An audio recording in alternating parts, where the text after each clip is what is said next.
Ici Marie-Louis Leroux, et sur ma chaîne, je vous parle de personnalités célèbres. Cela peut être des stars contemporaines ou des figures célèbres du passé. Abonnez-vous si ce sujet vous intéresse. Et maintenant, passons à la célébrité du jour. Bonjour à tous. Aujourd'hui, je vais vous parler de Natacha Saint-Pire, une artiste fascinante qui a marqué la scène musicale francophone. Dans cette vidéo, nous allons explorer son parcours, ses succès, et les moments clés de sa carrière. Je partagerai également quelques anecdotes intéressantes et des details sur ses albums les plus emblématiques.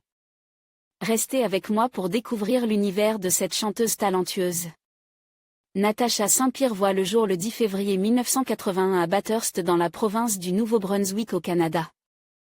Enfant d'un directeur de prison, Natacha et son frère Jonathan grandissent au milieu de la campagne acadienne près du village de Saint-Hilaire. Dès l'âge de 8 ans, elle prend des cours de chant lyrique. Cette activité extrascolaire enchante la petite fille mais son rêve est de devenir infirmière.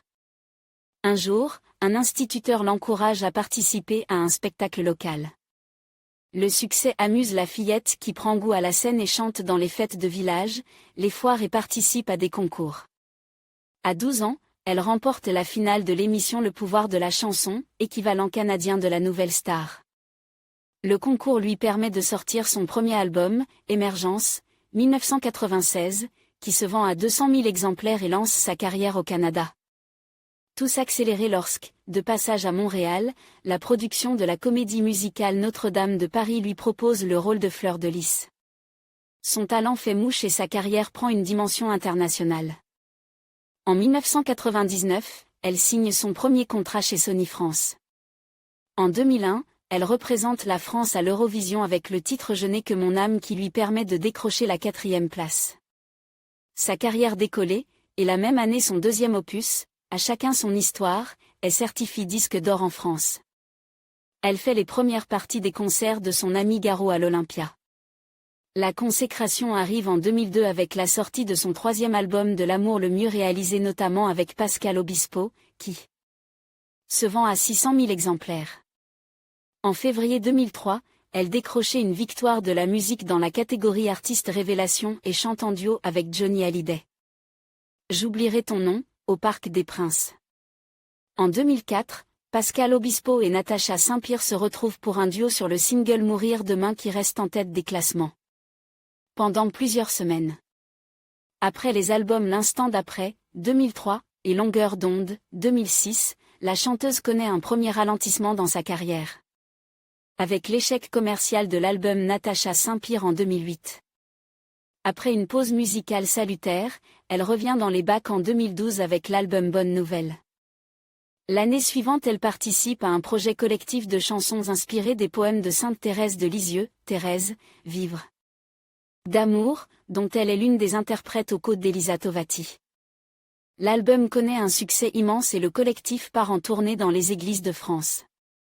Parallèlement, elle fait une incursion sur le petit écran comme animatrice aux commandes de l'émission Les chansons d'abord sur France 3, 2013 à 2014, et endosse la casquette de juré dans la version belge de l'émission The Voice. En mai 2014, elle commente la finale de l'Eurovision avec l'animateur Cyril Fereau. À l'automne 2015, elle effectue un retour aux sources et sort l'album Mon Acadie. En février 2021, elle publie un livre intitulé Yoga pour parents débordés. Le 10 novembre 2023, Natacha Saint-Pire fait son retour musical avec son nouveau disque intitulé Christmas Album. En janvier 2024, TF1 annonce la participation de Natacha Saint-Pire à la 13e saison de Danse avec les stars. Après son accrochage très médiatisé avec Inès Reg, la chanteuse remporte la saison le 26 avril 2024. Côté vie privée, Natacha Saint-Pire rencontre Grégory Kiyak, pompier d'origine basque, en 2010 lors d'une chasse au trésor à Djibouti. Organisée par une association qui promeut la découverte de l'environnement sous-marin. Le couple se marie le 9 mars 2012.